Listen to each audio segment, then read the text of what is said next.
A esta hora, la educación nos reúne a todos. Notas destacadas, ramos reprobados, tareas pendientes. Todo es tema y todos tenemos algo que aprender. Cooperativa Elige Educar, junto a Marcela Soto y Hernán Hochschild. Presentan CCU, comprometida con la educación del país. CCU, un mundo de sabores. Anglo American, personas que marcan la diferencia en minería. Y Fundación Educacional Arauco. Y en una mañana especial, saludamos de entradita a nuestra madre Hernán Hochschild. ¿Cómo está usted? Muy bien, feliz de estar acá otro domingo para hablar de educación en una mirada positiva, para conectarnos con las escuelas, con las comunidades, para ir a conocer esas experiencias que siempre son bonitas y que están pasando, de lo bueno que pasa en la educación. Y Marcela, felicidades a ti que eres madre, gracias, así gracias. que partir por ti y también partir por felicitar Y por las a madres mi que señora, son las primeras educadoras, a mi para que estamos madre, con cosas. y a todas las profesoras también que son madres en Chile. Bueno, y en un capítulo especial además porque iniciamos un ciclo que ya es una... Tenemos invitados. Sí, es un clásico cada vez que tenemos periodos de elecciones, invitamos a quienes están tratando de alcanzar la moneda a que vengan a presentar no solamente las propuestas concretas y más políticas referidas a educación, sino también a testimoniar el impacto que ha tenido ellos, su experiencia Esto educativa. es la educación en ellos más que ellos en la educación o un complemento. Y en este capítulo los saludamos de inmediato porque ya está acá. Saludamos a Felipe Cas. ¿Cómo estás, Felipe? Gracias por estar con nosotros. Muy buenos días, muchas gracias por la invitación. Si me lo permiten, aprovecho Obvio, de porque si no, no se lo perdona. mandarle muchos cariños a mi querida mujer, madre de mis 4 hijos, a mi madre, que le tocó también muy duro porque quedó viuda muy cuando tenía 6 años, así que quería mamá también. 5 hermanos, ¿no? 5 hermanos, así que quería mamá, feliz día también. Y a mi querida suegra, que casi que vive con nosotros en la casa, así que mamino también, muy feliz día en este tu día de madre. Bueno, y a Felipe la invitación hoy día es básicamente, en gran parte de la conversación, a evocar la importancia que tuvo para ti el paso, no solamente por el colegio, también por la universidad y la importancia que tuvieron quienes fueron parte de ese proceso, profesores, compañeros, porque eso en gran medida va generando en uno la manera en que mira y le da importancia a la educación. Y es por eso, Felipe, que lo primero que queremos conocer es cómo fue tu experiencia en el colegio. ¿Fue una experiencia grata o una experiencia en la que padeciste? A ver, fue muy grata y... Perdón, digamos que estudiaste en el Verbo Divino. Estudié en el Colegio Verbo Divino. Como les comentaba recientemente, para mí fue un espacio de contención importante porque perdí al papá a los 6 años. Yo estaba en kinder, en primero básico, cuando murió mi papá. Y por lo tanto, eso tal vez generó una reacción de mayor Obvio. cariño hacia este niño. Probablemente las profesoras me agarraron buena.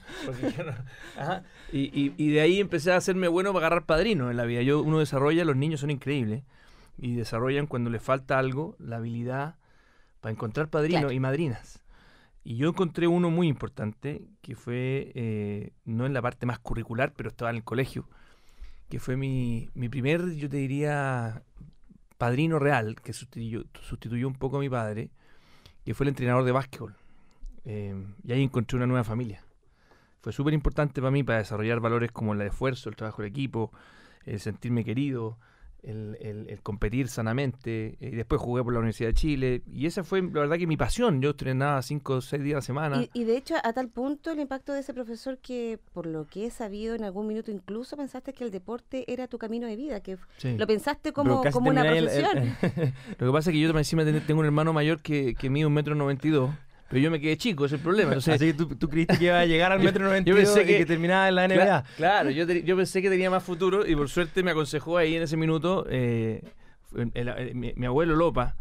Me mandó a llamar a Win y lo fui a ver. Ah, sí, pues el abuelito fue el que El dijo, abuelo me dijo, ordenemos un poquito. Felipe, ¿sabes? Yo tenía 15 años, me dijo, Felipe, está bien que usted sea optimista, pero pongamos los pies en la tierra.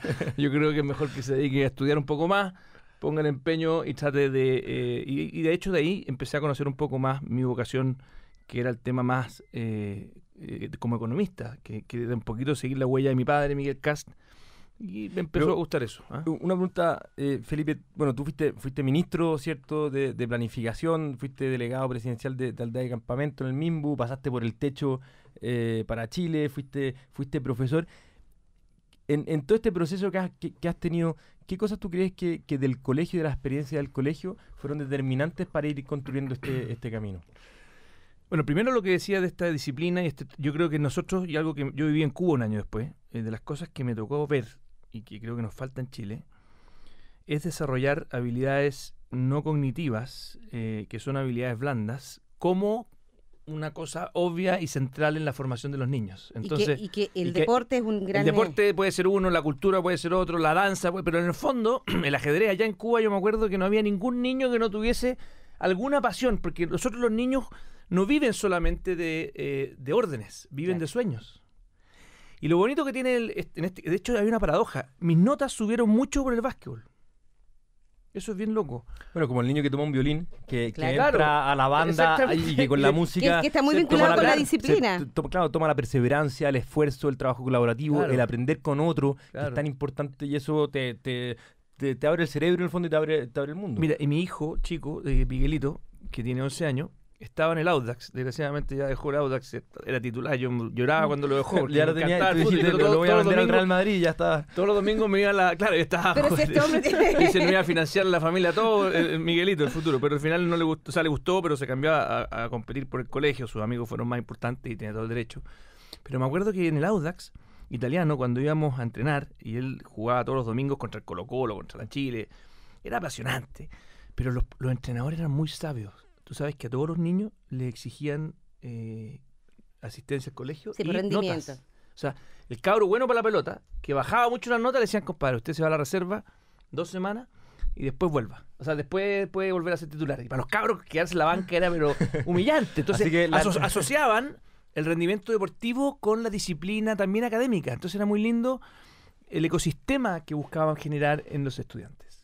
Y a mí otro profesor que me marcó mucho se llama Manuel Cornejo, que era mi profesor de lenguaje castellano, y que me hizo leer varios clásicos en la época donde uno está buscando su propio destino, como Demian, Siddhartha, Hermann Hesse era un clásico, y él nos abrió mucho a la discusión.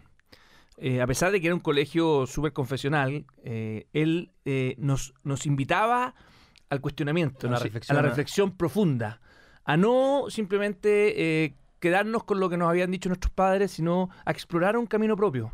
A generar pensamiento. Y hasta el día de hoy soy muy amigo de él.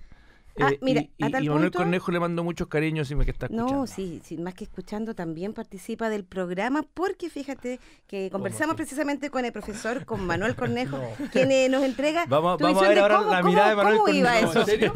Exacto, aquí está Manuel Cornejo, tu profesor de lenguaje. Yo personalmente tengo muchas satisfacciones de ese curso porque tengo grandes personas. Cuando digo grandes personas, digamos de exalumnos, no estoy diciendo de notoriedad pública o que tengan grandes fortunas, sino que personas con un espíritu de servicio. Yo creo que ya Felipe en ese tiempo mostraba esa inquietud. Era una persona religiosa también, pero no un talibán de la religión, una persona también religiosa, era profundo para ser chico. Para ser un adolescente era un tipo profundo, era un tipo reflexivo y un tipo, por sobre todo lo que yo rescato mucho, era un tipo bien respetuoso, una persona que siempre reconocía, digamos, el aporte de sus profesores. Manuel Cornejo. Mira qué emocionante. Y ¿sabes qué? Había otro personaje en ese curso que yo quiero nombrarlo, que es Pablo Romero. Que Pablo Romero, éramos muy amigos. ¿Era compañero? Sí, era el Chico Romero. Ya. Brillante, un tipo compadre de otro planeta. Y el Chico Romero era más agnóstico. Yeah. Yo, como decía que Manuel Cornejo en esa época era muy creyente. Sigo creyendo harto, pero soy menos militante, si usted cree. Menos activo. Y el Chico Romero no creía en nada mucho. Y de hecho estábamos en la mañana, en la oración. Yo no sé si Manuel Cornejo cree tanto, pero bueno, es cosa que hay que preguntárselo a él. Pero el punto es que estábamos en la mañana y decía... el Chico Romero levantaba la mano y decía, oiga, profesor, en el horario de reflexión, yo creo que todos ustedes están sugestionados cuando van a la comunión. Y yo creo que ustedes creen que está Jesús ahí, pero yo creo que no está Jesús, decía él. Y éramos cabros chicos, o sea, y era notable. Pero son reflexiones profundas que se dan en la sala de clase. Muy sana, como decía Manuel Cornejo, muy respetuosa. Y la historia linda es que Pablo Romero terminó siendo sacerdote. No. Sí. Entramos juntos a economía. Era un gallo seco, le fue muy bien también en las notas, y terminó siendo sacerdote. Y es un gran amigo mío hasta el día de hoy. De hecho, fue sacerdote, porque en la época que fundamos Un Techo para Chile, toda esa época de las Mediaguas, yo lo invité también a participar. Y ahí, en esos trabajos, él conoció al padre Walker, Pablo Walker. Perfecto. Y ahí, que hoy está en el Hogar de Cristo. Claro. Y ahí fue que lo agarró a Pablito, que tenía una personalidad notable, y es sacerdote. Oye, Felipe, estamos hablando con Felipe Kast, ¿cierto? Es candidato a presidente por las primarias de Chile Vamos, y nos está hablando un poquito de su historia en la educación, de los profesores que lo fueron marcando, de la experiencia de vida, ¿cierto? De los bemoles en los cuales uno va construyendo, y para ir entendiendo un poco esta experiencia educativa, que cuando hablamos con los distintos candidatos, ¿cierto? Es un proceso que vamos a tener en estas conversaciones, nos encontramos que la mayoría de las personas que llegan a liderazgos importantes en la vida tienen experiencias educativas muy enriquecedoras. De lo que tú quieres hacer hacia futuro,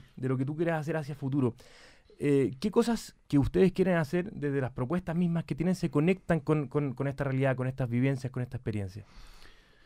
Mira, hay un tema que para nosotros, y lo pusimos en el programa de gobierno, pero que es bien relevante, tiene que ver con los directores de los colegios, con esos liderazgos que uno quiere que emerjan. Porque si tú no tienes directores que realmente sean líderes de equipo, esto es como Bielsa cuando agarra una selección de fútbol y les inyecta un norte, una visión.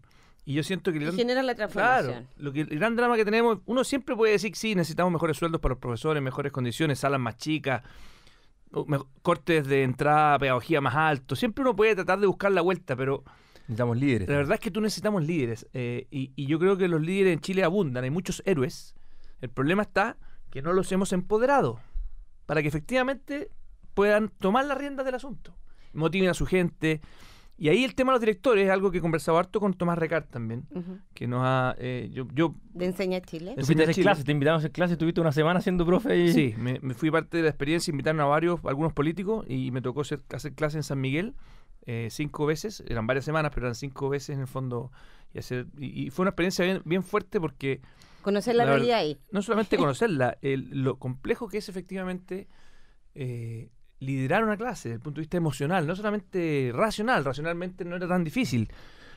Uno que tiene estudios, tú puedes manejarte bien, pero de alguna manera entender de que el trabajo de un profesor es mucho más complejo emocionalmente, es tratar de que cada estudiante que esté en esa sala disfrute de sus sueños, de entender de que esto es una herramienta, no solamente para sacarse unas notas ahí, sino que eso te lleva a poder ser una persona más plena, más feliz. Ser inspirador. Entonces yo creo que los directores, yendo a tu pregunta, para mí son una pieza angular que desgraciadamente no está muy presente en la discusión. Es decir, una de las políticas que usted... Sí, además de sobreinvertir en los niños en los primeros 6 años. De hecho, eso leyendo parte de las propuestas que tú, que has presentado, señalas concretamente que van a concentrar todos sus esfuerzos en incrementar los recursos para la educación preescolar y escolar. Y el tema de lo preescolar es súper relevante. Queremos conocer detalles de cómo lo van a hacer, pero antes de eso, buena música. ¿Te gusta Prince, supongo? Porque es lo que hay. Ah, estupendo. No puede decir que no. Un poquito más los Rolling Stones, pero no importa. Vamos con Prince. La mejor elección del domingo. Cooperativa. Elige educar.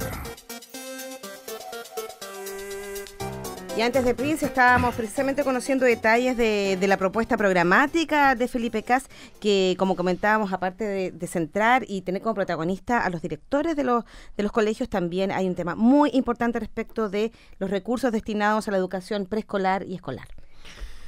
Mira, este tema de que nosotros cuando nació Bópoli, la gente no sabe, pero nacimos hace 3 años atrás como movimiento, y recién el año pasado nos hicimos partido, éramos puros independientes que tratamos de oxigenar un poco la política.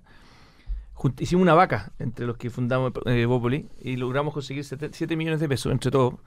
Y esos 7 millones de pesos fuimos a un diario nacional y le pedimos que se pusieran un inserto. Fue nuestro primer gasto. Y ese inserto, que se distribuyó en todo Chile, yo creo que nadie sabía de qué se trataba, porque ni siquiera conocían Bópoli, o sea, era lo más raro que hay, probablemente la estupidez más grande de publicidad, porque nadie sabía de qué se trataba. O sea, alguien de marketing te hubiese dicho, no lo hagas. No todavía, porque no nos conocían, pero hicimos un inserto que decía ningún niño, y salió una cara de una niña, un niño, eran distintos, el mismo inserto, pero con distintas fotos de niños, y decía ningún niño que se siente invisible, ningún niño que no entienda lo que lea, ningún niño que tenga susto de salir a la calle, ningún niño que caiga en la droga. ¿Y por qué pusimos a los niños como eje fundante de Bópoli? Porque nos dimos cuenta que Chile hoy día enfrenta un momento ideológico bien interesante. Chile se volvió a permitir el derecho a hacerse preguntas difíciles. Y tú, para momentos ideológicos complejos, necesitas tener una mirada de justicia robusta. Y nosotros encontramos en los niños la justificación de nuestra teoría de justicia, de lo que para nosotros responde a la pregunta de cuándo Chile va a ser un país justo. Y dijimos algo súper simple: igualdad a los niños. Obviamente nunca la igualdad es total, porque hay diversidad, pero me refiero a igualdad, todos lo entendemos, de que la cancha sea pareja, que la cuna no marque tu destino. Y de ahí viene una obsesión nuestra, que cada vez que nos preguntan es sobre invertir en los niños. Por eso, cuando tú tienes que los estudiantes de la educación superior legítimamente marchan para pedir gratuidad, yo les digo, pero ojo, ¿quién va primero en la fila?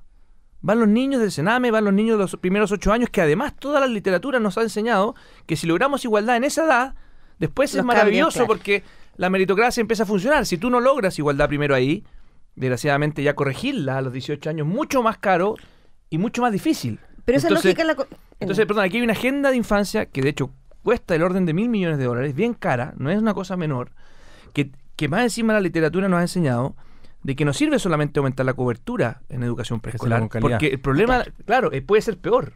O sea, la paradoja es que en el caso de la educación preescolar, si tú aumentas la cobertura sin calidad, puede ser peor a que el niño se quede en la casa. Entonces hay que hacerlo muy bien. No se trata simplemente de prometer más masividad. No caigamos en lo mismo que hicimos con la educación escolar, que nos fuimos fuerte a la cantidad, nos olvidamos de la calidad, y en el caso de los niños puede ser aún más grave, porque por lo menos la literatura en el caso de la cobertura de escolar no nos muestra que haga daño. Acá podría hacer daño. Chile a nivel de la OECD es el tercer país que más invierte en educación superior en relación a lo que invierte en educación inicial. Así que de todas maneras hay un punto, y yo creo que empieza a ser compartido por los distintos candidatos. Felipe tiene acá el ejemplo claro, ¿cierto?, de que para ustedes fue prioridad. Y tenemos el otro tema de directores. Pero volviendo a la experiencia de aula, que tú has tenido, la experiencia de colegio, lo que nos hablabas al principio, ¿cierto?, sobre el hecho, por ejemplo, de cómo el básquetbol finalmente influyó en tus notas.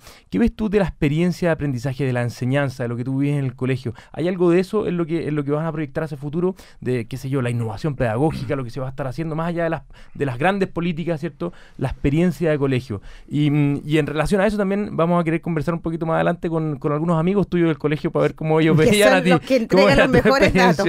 ¿Cómo era tu experiencia de colegio? A ver, yo en el tema más pedagógico de lo que pasa al interior del aula, aquí afortunadamente en Chile hay muchas personas que han trabajado mucho el tema. Desgraciadamente no se les ha escuchado lo suficiente.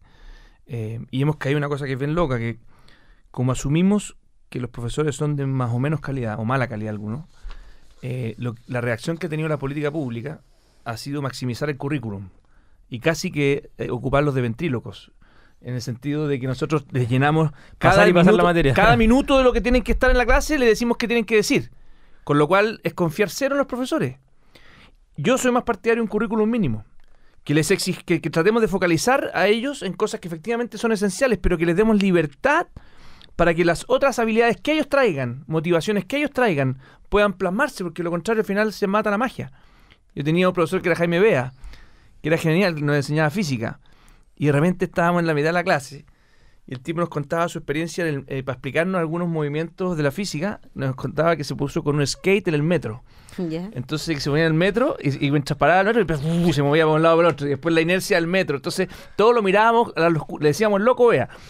Y el loco Bea, esa locura era muy mágicamente pedagógica. Perdón, pero ¿cuántos profesores? No hay profesor, alguien que no tenga un profesor a que le hayan dicho el loco tanto. Y que tenía su magia pedagógica. Está muy asociado, claro, que está asociado con prácticas pedagógicas más innovadoras. Gozábamos, y aquí, y obviamente no todos los profesores tienen que ser Patch Adams, no todos tienen la misma, pero todos tienen que tratar de conectarse. Por ejemplo, Manuel Cornejo no era el más simpático, pero era un nivel de profundidad, de vínculo. Y de un sano misterio que nos hacía a todos enamorarnos de las lecturas, porque él sabía que en los libros habían secretos. Ahora, con el tema de la lectura es un temazo. Tú recién señalabas la importancia de que como sociedad nos hagamos preguntas difíciles, buscando respuestas distintas. También tú señalas la importancia que tiene en general el tema de la discusión, de criticar el sistema, pero todo eso pasa por un dominio del lenguaje, que en el caso de nuestro país, todas las pruebas recientes señalan que tenemos una debilidad tremenda. Yo no sé si tú lo... Pero eso también es una oportunidad, Marce. Por eso, le pregunto de qué manera ves esa suerte de debilidad, que tú lo ves como posibilidad respecto del trabajo que harías en esa línea.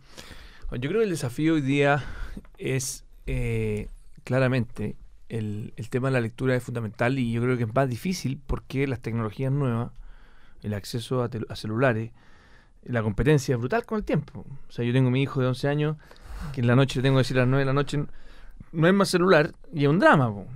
El peor castigo que le puedo hacer es 2 semanas, o sea, y es un celular que más encima no tiene ni siquiera minutos. O sea, es una cuestión que hoy día más encima los gallos se conectan sin plan. Claro. En hasta 5 horas al día están pasando los niños. Entonces ahí tenemos un desafío que yo creo que más que demonizar las nuevas tecnologías, hay que tratar de ser sofisticado para poder jugar con ellas y buscarle la vuelta. Yo no soy un experto en esta materia, pero deben haber personas mucho más inteligentes que yo. Que vas a salir a buscar para la asesoría. Y la gracia de un presidente no es que se las sepa todas también. Es la humildad de poder poner a las personas que sí saben hacer las cosas. Y una de las cosas que nosotros planteamos en mi programa de gobierno es que hagamos una reforma al Estado importante para que en el fondo no tengamos esta esquizofrenia de que cada vez que cambia el gobierno, al final del día, todos los equipos de expertos quedan mirando para el techo para ver si siguen. Y todas las políticas que se están desarrollando. Entonces yo me imagino, y siempre grafico con esto, yo creo que Benito Baranda me quiere matar, que le ocupe tanto su nombre, pero siempre digo, imagínense al Sename con Benito Baranda 8 años. Cambiaría. Y con autonomía, o sea, que no lo puedan echar porque miró feo al ministro de turno, sino que en el fondo con causales. Es con lo que pasa con la Fiscalía Nacional Económica, que por suerte tiene más autonomía. El fiscal nacional económico y Larrazábal no lo pueden echar así nomás. Entonces, en el caso de educación, a mí las cosas que no me gusta del proyecto de desmunicipalización es que en el fondo crea un nuevo servicio muy parecido al Sename. En lugar de crear entes más autónomos a niveles macro, yo estoy de acuerdo que tal vez la municipalidad no es el mejor escala porque son muy chicas. Tal vez deberíamos crear grupos de 6 municipalidades con profesores, con apoderados, pero el nuevo servicio que están creando yo encuentro que tiene el riesgo de ser muy politizado y que finalmente no pueda ser tan profesional. Felipe, para ir cerrando, ¿cierto? Nos contaste de tu eje central, los directores, ¿cierto? Hablamos del tema de los niños, el foco de sobreinvertir en los niños, conocimos un poco tu experiencia, pero queremos cerrar con el tema de los amigos, la colaboración, la cultura, y tenemos un amigo tuyo que nos va a contar un poquito de tu experiencia. Yo no sé si después de esto vas a seguir siendo tan amigo. Estamos hablando de un compañero de colegio, Diego Fuensalida.